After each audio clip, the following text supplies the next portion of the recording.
Hello and welcome to episode 23 of Talk of the Boat. I am Nicholas Handloff, your host for today, and I have the honor and pleasure of speaking with Miss Jennifer Grathwohl, the Executive Director of the Steamboat Springs Orchestra. She has joined us here today. I am super lucky and honored to talk with her. Obviously, the mission of the SSO is incredibly important to you and to us, involvement with the youth and involvement with the community. We thank you for your time. We thank you for your artistic endeavors and contribution to Steamboat, and we welcome you to the show today. Thanks so much for having me. I'm excited to be here. Awesome. The first question I always like to start off with is, where were you from? How did you get here? And then what brought you to get involved with the Steamboat Springs Orchestra? Sure. I grew up just outside of Omaha, Nebraska, in Iowa. I say small town, but you know, when you live in Steamboat, you realize that this is actually a small town. Grew up there, went to school in Chicago, met my now husband there, and then ended up moving back to Omaha because he did med school there. Lived in Austin for a few years, which is super fun, music town, young. And then we ended up moving to Louisville, Colorado, which is just on the Front Range. And then after about 5 years there, we got a phone call from Pediatrics of Steamboat Springs, and they invited my husband to join their practice. And so that's what actually brought us to Steamboat, is his career. And they were like, give it a shot for a year, see if you like it. And we were like, let's try it out. And of course, we fell in love with it. So the Aunt Valley curse. People come, they never leave. Yes. And so we've been here, this will be our 6th summer. Awesome. So we've been here now. Yeah. That's so cool. Yeah. And what did you study in Chicago?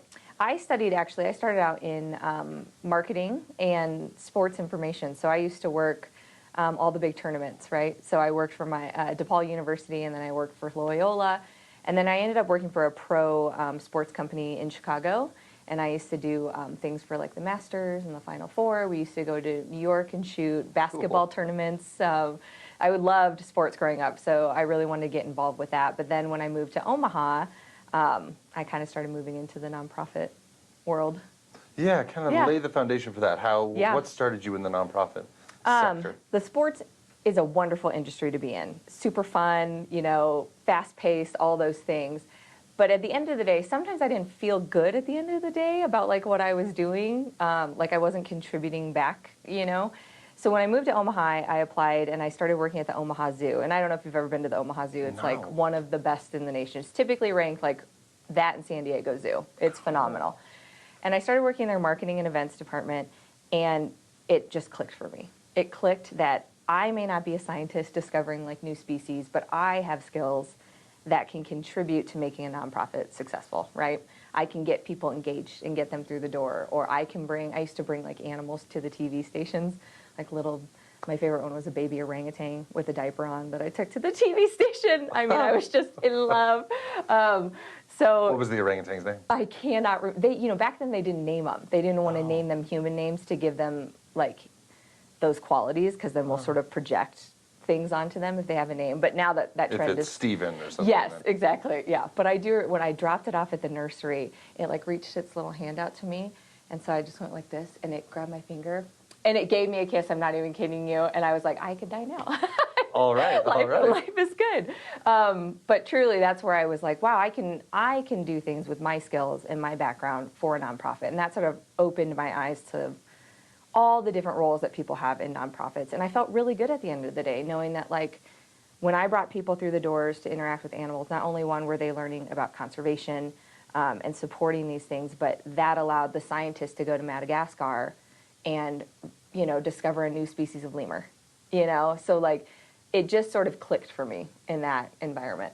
And it was great. I've been in nonprofits ever since then. That's incredible. Yeah. That's really big scale. So big scale, yeah. That's inspiring. Yeah. That's got me going. So where did you?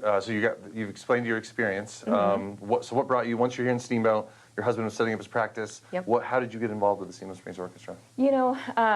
I'd been here, so I also do events. Like, as I had my daughter, I had my own event company. That's how we met. Yes, at a roller skating rink. That's right, our Pride roller skating here in Steamboat. That was awesome.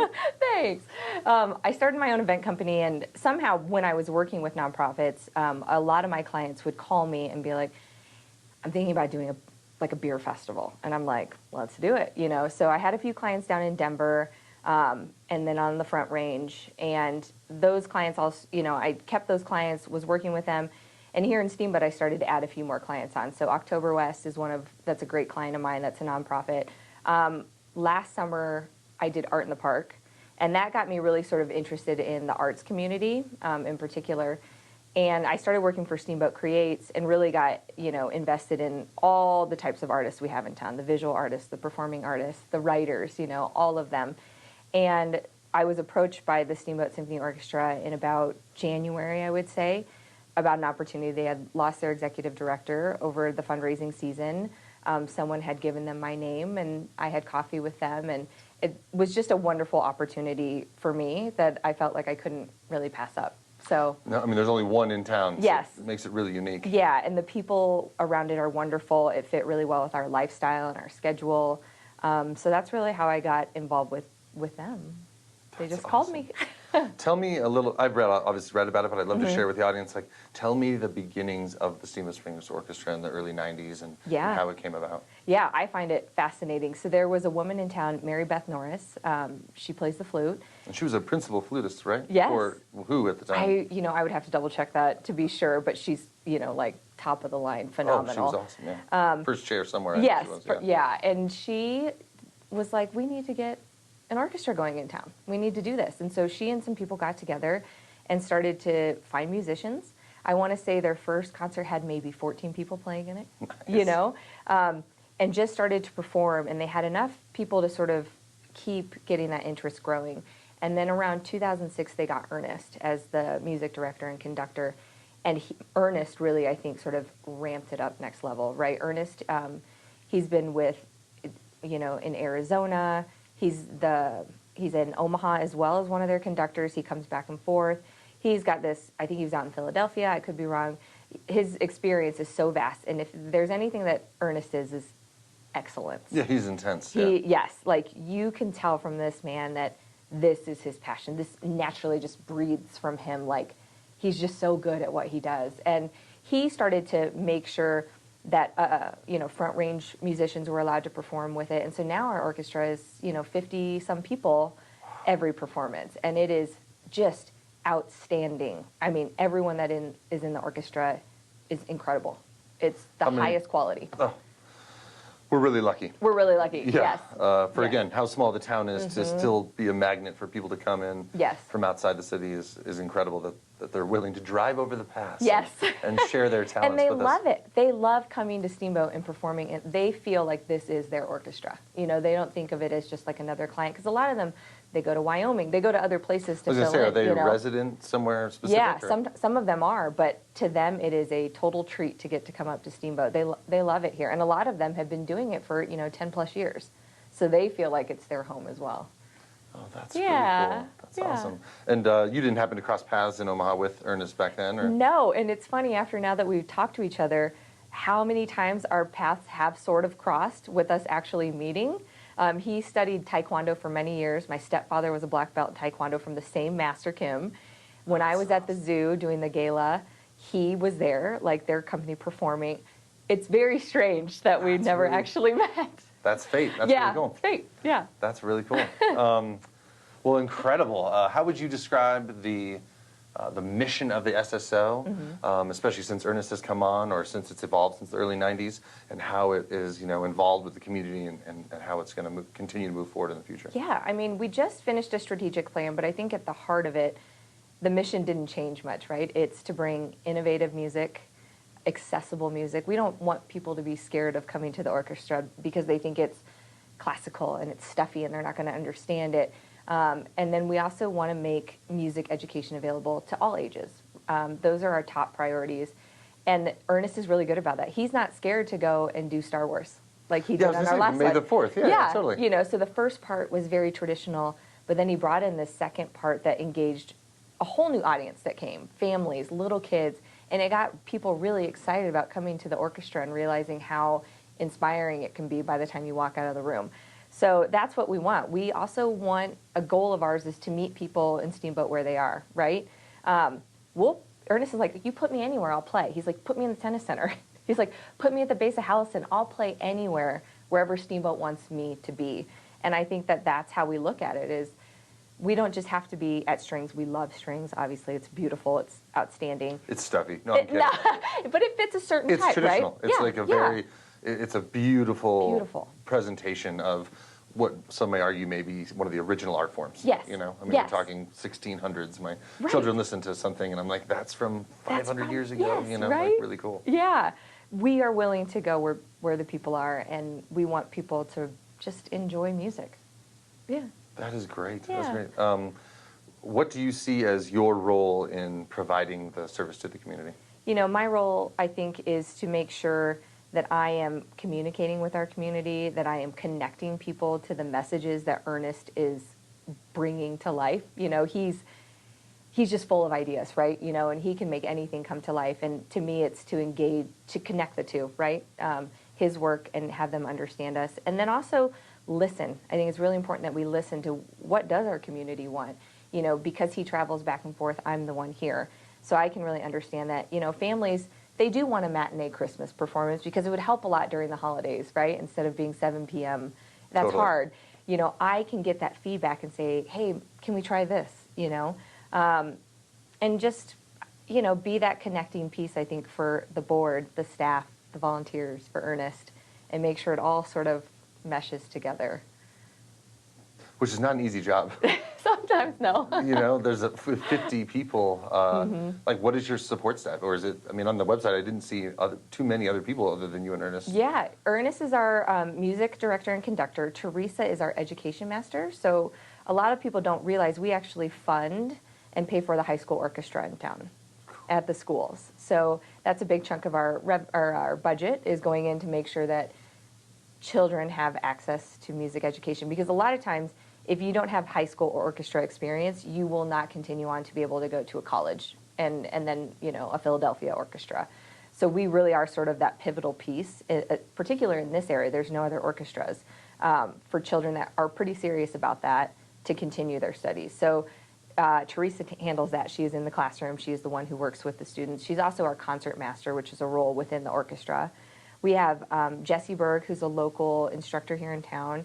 She is our librarian, so, you know, this big role of, like, the music piece for 50 musicians and, like, making sure it's all correct. We have a production manager. Her name's Jess. And then we have an artistic administrator, and she really is the one that communicates with the musicians of, you need to arrive at this time. She books their lodging. She makes sure their contracts are all set.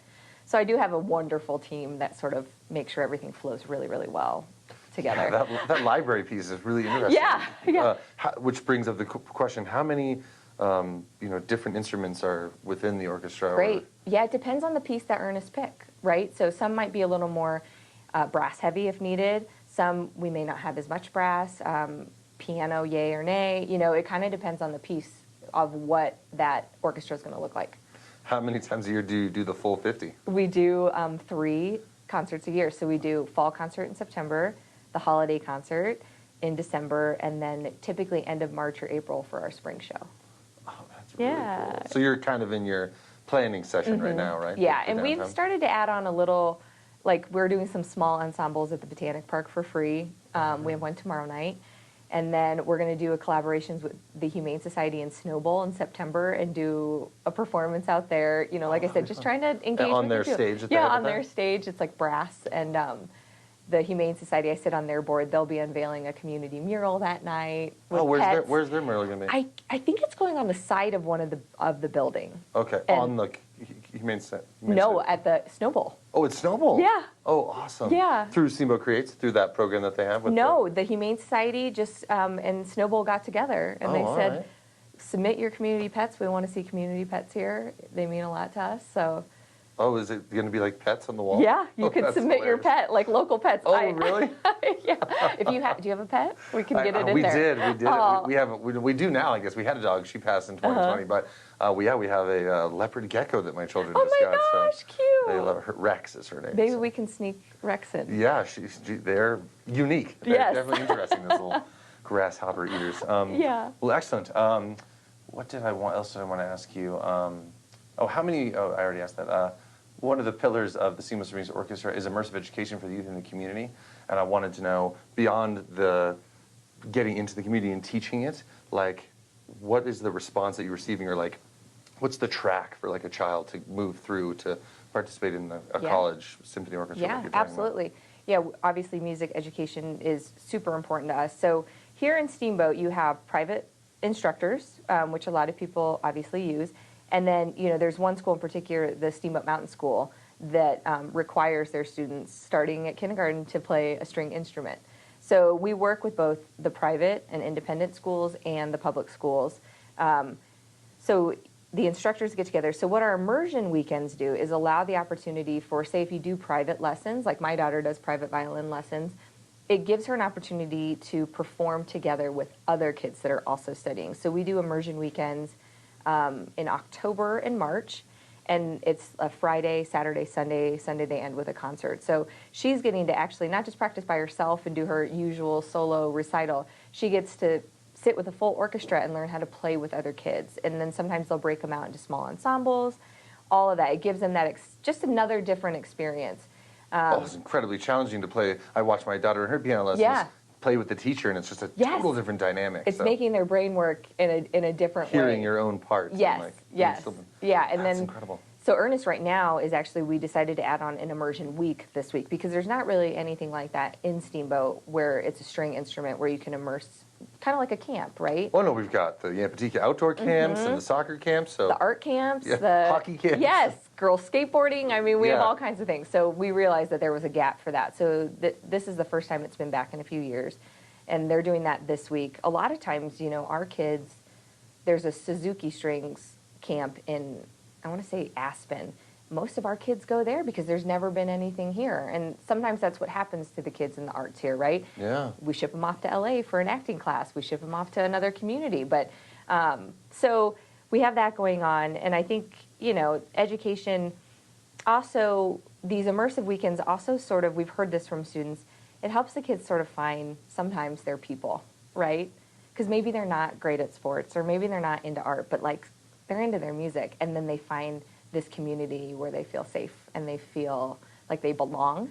And we think that's really important to keep that going for a few of those kids, right? Well, for any child, right? Yeah, the idea is, and that's always, to me, always been one of Steamboat's kind of challenging factors, right? Is that to find we have a huge ski area and we have a gigantic tourist industry, but finding a home and a safe space for the arts has always been hard. Even the community involvement with Perry Mansfield, right, comes and goes. And so that would be a great question to ask, would be like, what are the challenges that you're seeing that you're having to overcome with involving the community, with creating this safe space for the absolutely. I think we have some of the similar challenges, right? Like, in order for us to have a concert, we need housing for some of our musicians. The hotels right now are not affordable for a nonprofit. We can't afford $500 a night.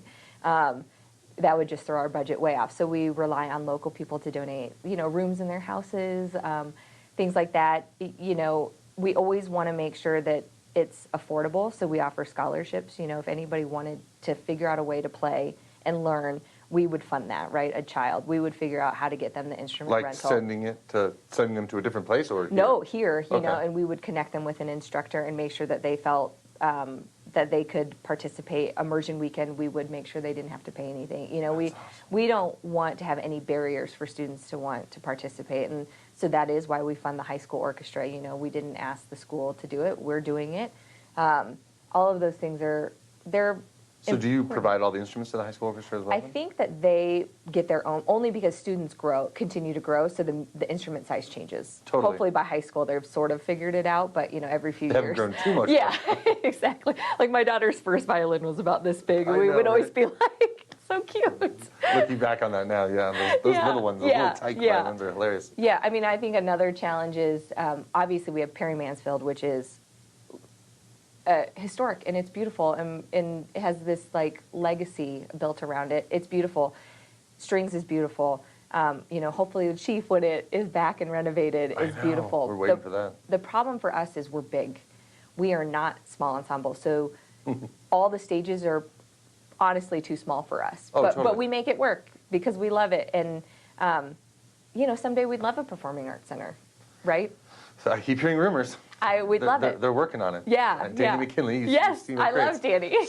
She is a tireless advocate. She's going to figure this out. She is going to figure it out. I'm excited for that. Yeah. I'm pumped to see where we go as a community and where we go as a ensemble of continuing the legacy I know that the Yampa Valley has and we've always wanted, and just, you know, I'm excited to have you on because you're our first artistic guest, so it's really important to continue the conversation for the community about where we want to be, you know, where we want to take the next level. And I love the involvement that you're sharing all the way down to the grassroots, especially at the SEMA Mountain School, that you know that safe space can be created from kindergarten on. You know, the instrument isn't something that you have to just luckily pick up in 10th grade and maybe you're good at it. So. And we really feel like, you know, our vision is that we are woven into the fabric of a healthy community, right? Because we do produce Olympians, and we are an athletic, outdoors kind of place, and we're proud of that. We want to also be in the fold of it, alongside it, right? And we think if you have a healthy arts community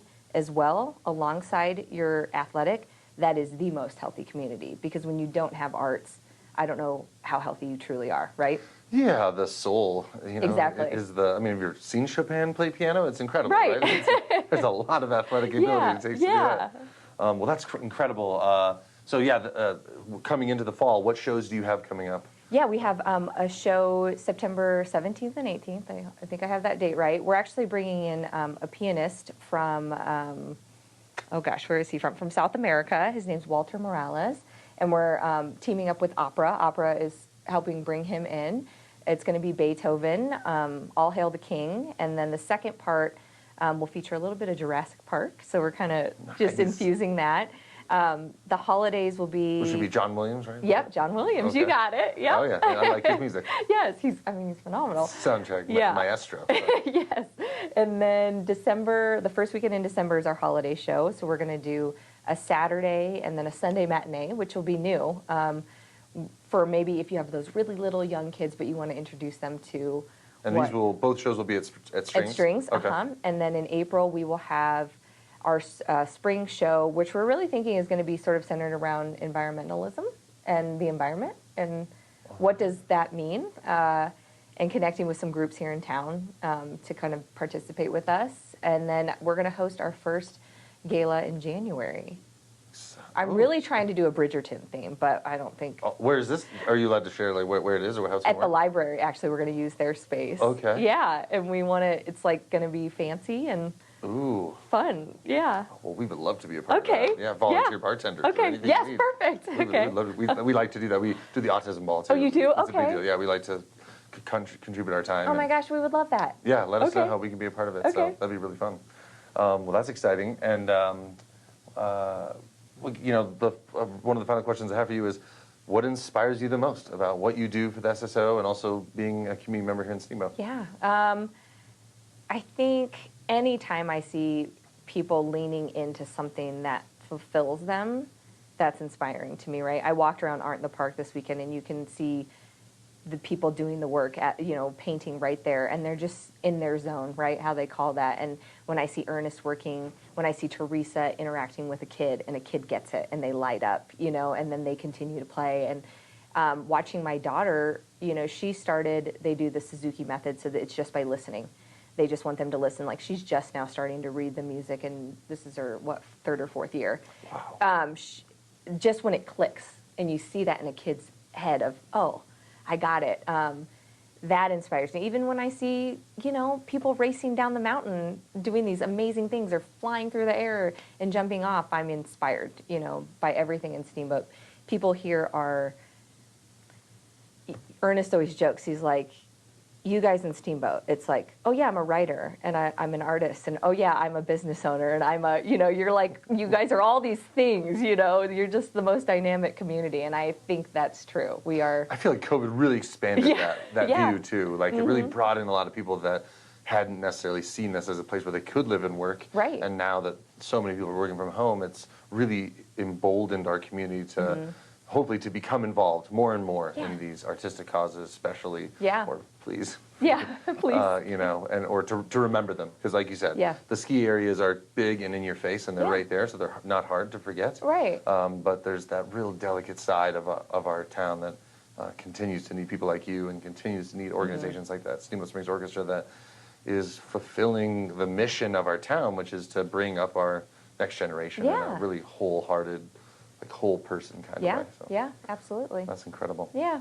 And we always like to end our show with how the SSO can get the community involved. Great. Right? Like the gala in January. That sounds great. That one's great. You know, like share with us any volunteer opportunities, or if there's like maybe there's a piano teacher at home right now that's like, oh, I'd love to donate my time in a way to give back. Like, absolutely. How can they contact you and get involved? Yeah, there's always volunteer opportunities around our concerts, you know, helping us set up and bring instruments in. We have to borrow a lot of instruments, you know, to fulfill it. Working at the concerts, donating housing is obviously a huge one for us right now. That's a big one, yeah. That's a big one.